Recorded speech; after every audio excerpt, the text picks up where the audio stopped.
Le crime de Rouletabille, d'après Gaston Leroux. Adaptation, Stéphanie Reynaud et John Mack. Interprétation, Patrick Blandin, Patrick Martinez-Bourna, Philippe Collin, Stéphanie Reynaud, Frédéric Chevaux. Un programme Maurice Clément Fèvre.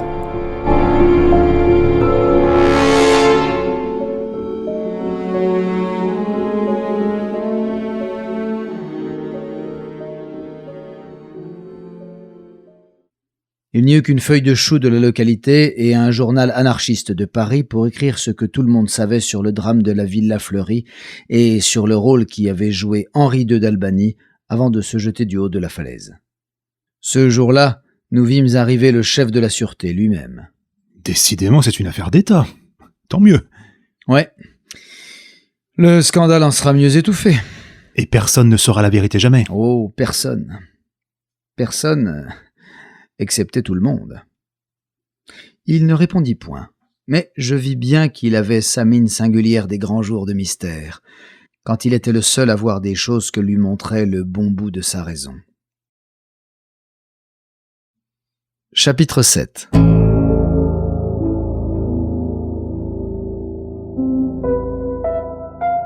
Où Rouletabille redevient Rouletabille.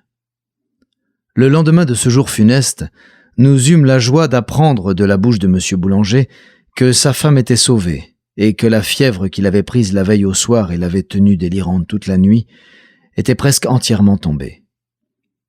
Il prévoyait la possibilité pour le lendemain du transport de Thérèse dans une petite villa qu'il venait de louer à ce dessein sur la côte d'Ingouville. Là, elle finirait de se rétablir, loin de tous les objets qui, à Deauville ou ailleurs, pouvait encore lui rappeler ses peines secrètes et toutes les étapes de son martyre. En attendant, nous la vîmes encore ce matin-là dans le cadre tragique de la Villa Fleury, dans ce salon où je ne pouvais pénétrer sans évoquer les terribles amours de Roland et de Theodora Luigi. Mais cette femme n'ouvrait les yeux que pour voir son mari, à ses genoux, et ses regards disaient assez qu'une telle vision la payait de toutes les misères passées. Voici la scène à laquelle nous assistâmes. Introduits par Ivana, nous n'avions fait sur sa recommandation aucun bruit en entrant, et je ne pense point que M. Boulanger, qui nous tournait le dos, s'aperçut tout d'abord de notre présence. Il était à genoux, comme la veille. Il faut dire que le divan sur lequel était étendue Thérèse était très bas, et que Roland n'avait sans doute point trouvé de meilleure position pour la soigner que cette génuflexion qu'il prolongeait du reste volontairement. Il ne se lassait point de demander pardon à Thérèse. Alors celle-ci fermait les yeux en murmurant « Tais-toi, tais-toi ». Il lui jurait aussi sur sa vie de ne plus jamais revoir Theodora Luigi. « Ne dis plus rien, ne dis plus rien. Dis-moi seulement que tu m'aimes encore un peu. »« Je t'adore, ma chérie. » Et il lui couvrait les mains de baisers. « Ah, je suis contente que vous soyez tous là autour de moi, mes bons amis. Vous avez entendu cela?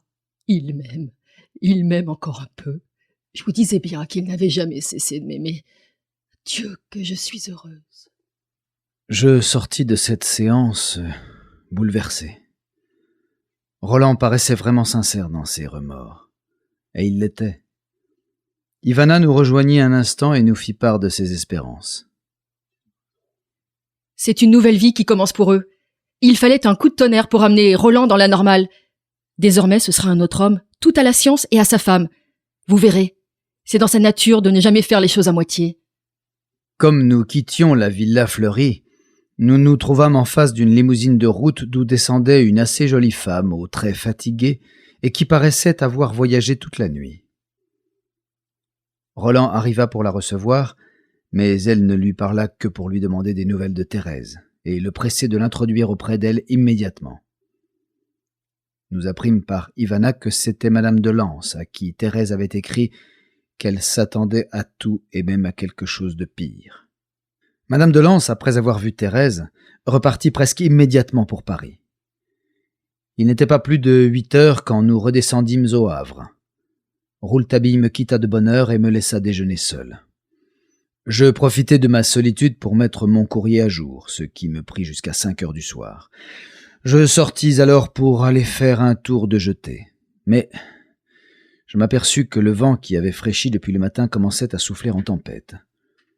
Je m'enveloppai dans un caoutchouc et m'en fus ainsi jusqu'au bout de la digue qui était par instants balayée par la lame.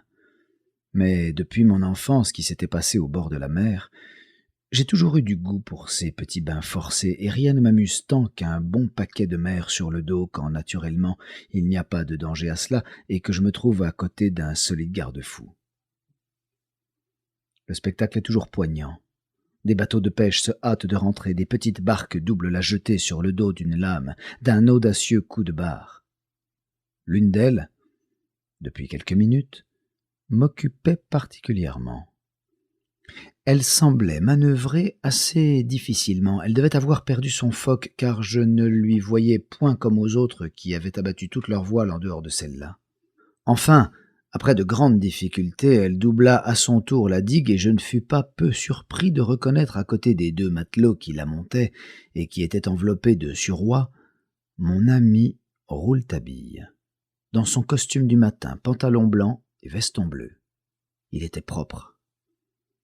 Lui aussi me reconnut et me fit signe.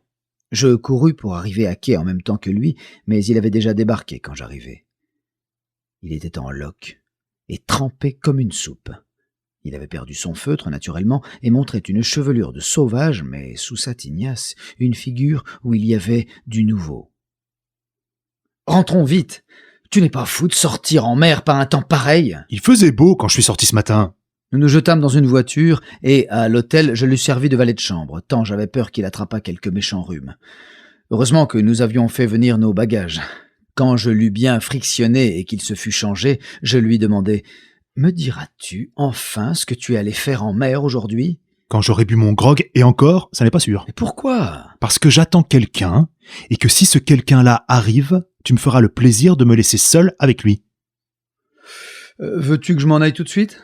Mon bon Sinclair, tu penses bien que je n'attends pas quelqu'un pour lui faire mes confidences, mais pour lui en tirer. Mes confidences, c'est toi seul qui les auras. Et nul autre, je te prie de le croire. Et d'abord, puisque mon homme est en retard, je te dis tout de suite que ce n'est pas le prince Henri qui a tiré sur Thérèse. Pas possible. T'es sûr de cela ? Sans cela, je ne t'en parlerai pas. Oui, c'est vrai, je te demande pardon. Je t'écoute. C'est en mer que tu as appris cela ? Mon Dieu, oui. Et de la façon la plus simple. Je ne suis, du reste, allé chercher que la corroboration d'une idée qui me possédait déjà. Rappelle-toi qu'hier soir, je t'ai un peu intrigué par la façon de te dire « et personne ne saura la vérité jamais ». Sais-tu à quoi je pensais en te disant cela ? C'est que le crime avait eu lieu à 11h35 exactement, et que la haute mer n'atteignait hier son maximum qu'à 10h40. Je ne vois pas ce que la marée a... Et maintenant, suis bien mon raisonnement. On a relevé le cadavre du prince au bas de la falaise à midi.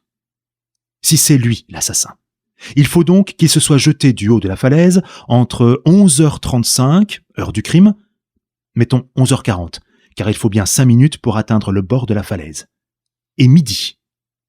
Or, il est impossible que le prince se soit jeté du haut de la falaise dans ce laps de temps déterminé. Et pourquoi ?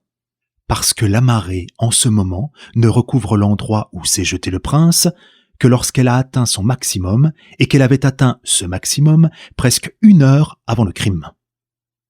Comme on a relevé le corps du prince mouillé, les habits trempés comme s'il avait passé plusieurs heures dans l'eau, tu vois donc bien que le prince était déjà mort à l'heure où l'on a tiré sur Thérèse. Mais c'est lumineux ! Mais comment n'a-t-on pas pensé à cela ? Christophe Colomb te répondra. Quant à moi, comme je connais bien ce coin de la falaise et que je sais que l'eau y atteint rarement, mon attention avait été attirée dès hier sur ce détail. L'horaire des marées me donnait déjà raison avant toute enquête, mais je ne voulais rien te dire tant que je n'aurais pas été sur les lieux. J'y voulais être avant, pendant et après la marée. Voilà pourquoi je pris ce matin une barque et la raison pour laquelle tu m'as vu revenir tout à l'heure en si piteux état, mais parfaitement satisfait. Non seulement la marée n'atteint l'endroit en question que dans les limites du temps que je t'ai dit, mais il lui est impossible, en se retirant, vu la déclivité du terrain, d'y laisser une mare si petite soit-elle. Mais alors, qui est l'assassin ? Je vais peut-être te le dire tout à l'heure. Voilà mon homme. Je collai mon front à la vitre Et je vis, traversant la place et se dirigeant vers l'hôtel, un personnage qui, au premier aspect, me parut sans aucun intérêt. Il avait l'allure et les habits de quelque boutiquier ou même d'un couturier de commerce. Je quittai Rouletabille, fort ému de ce que je venais d'apprendre, et roulais dans ma tête 100 hypothèses aussi absurdes les unes que les autres. Mon ami ne resta pas enfermé avec l'homme plus de 2 minutes.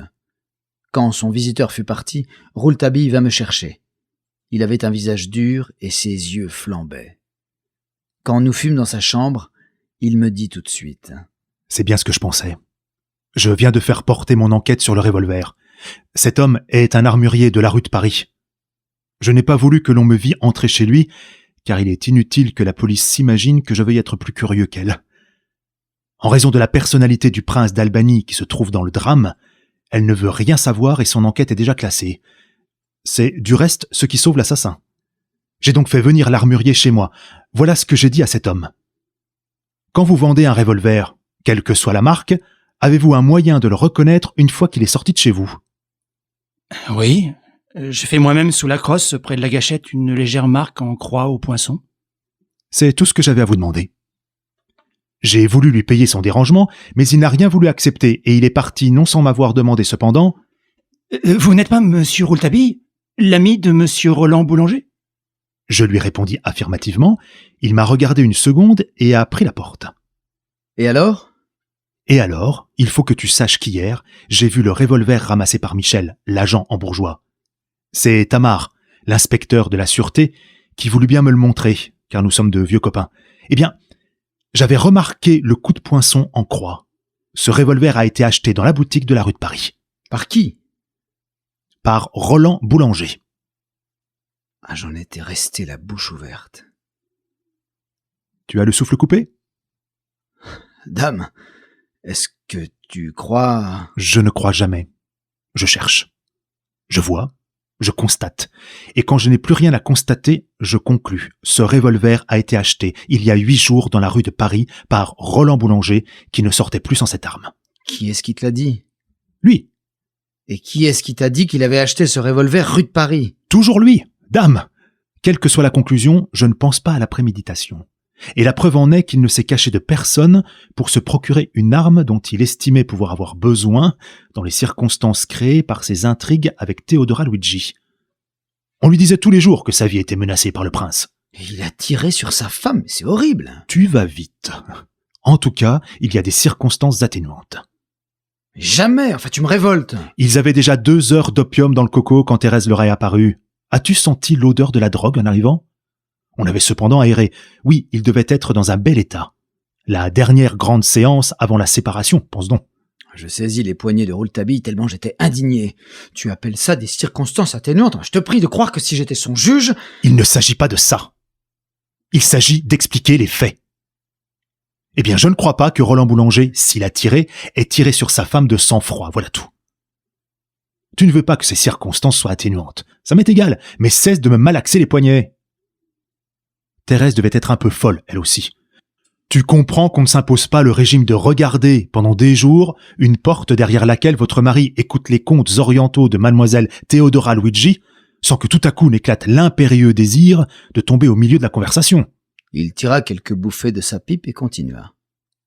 Thérèse avait le moyen, par la femme de ménage, de pénétrer dans la villa. Les autres ont, peut-être, entendu ouvrir la porte et se sont, peut-être, trouvés tout à coup devant Thérèse. Il faut admettre que ces 3 personnages étaient dans un état à ne mesurer ni leurs gestes ni leurs paroles. Dans son cauchemar d'opium, Roland s'est-il cru menacé ? Ou a-t-il cru que Théodora l'était ? Ce qui me paraît plus normal. Le bruit fait à la porte par Thérèse l'avait certainement fait venir avec son revolver. Et il ne fait plus de doute, hélas, que le revolver a servi. Il est même à présumer que s'il n'a servi que 2 fois, c'est que Thérèse le lui a arraché des mains, peut-être. Quand l'agent est arrivé, Roland venait de refermer la porte, peut-être. Quand il a entendu l'agent, il l'a rouverte. Sûrement.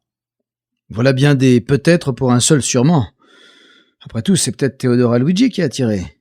Je vais encore te dire une chose, Sinclair. J'ai bien interrogé Michel, l'agent. Je l'ai vidé. Et j'en ai interrogé d'autres aussi qui étaient dans le voisinage. Eh bien, Thérèse n'a pas crié « À l'assassin, Roland, à l'assassin ». Elle a crié « Assassin, Roland Assassin.